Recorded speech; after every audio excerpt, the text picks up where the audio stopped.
L'auteur de Mes pensées perdues est Mustapha Diko. Il est né en avril 1955 à Douaza dans la région de Mopti. Diplômé de l'école normale supérieure de Bamako, Mustapha Diko décrocha plus tard son doctorat en philologie à l'Université d'État de Leningrad, actuelle Saint-Pétersbourg.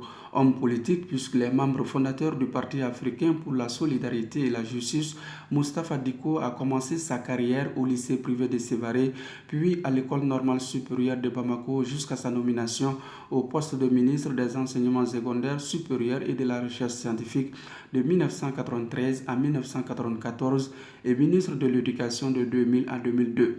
La même année, c'est-à-dire en 2002, il fut élu député à l'Assemblée nationale. Les passionnés de littérature et de culture a publié en 2020 Mes pensées perdues. Ce livre de 148 pages a été édité par la maison d'édition Djamana.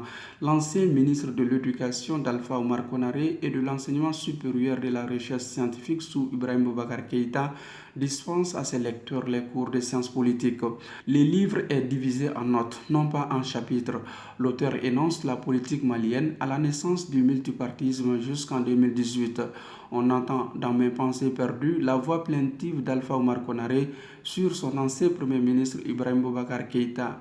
L'auteur peint aussi Amadou Toumani Touré dans un décor du politique du consensus qui termine mal. Mustapha Diko indique les Maliens qui font confiance au candidat Ibeka en 2013 et aussitôt la désillusion s'est installée. Très souple, l'écrivain intercepte le signal de détresse du bateau Ibeka. Presque dans un style téléphonique, Mustapha Diko suggère à son aîné Ibeka d'organiser urgemment des concertations nationales avec les partis politiques représentés à l'Assemblée nationale et à l'issue de ces concertations désigner un Premier ministre consensuel. Mettre en place un gouvernement d'union nationale avec 17 membres, dont 5 ou 7 de l'opposition.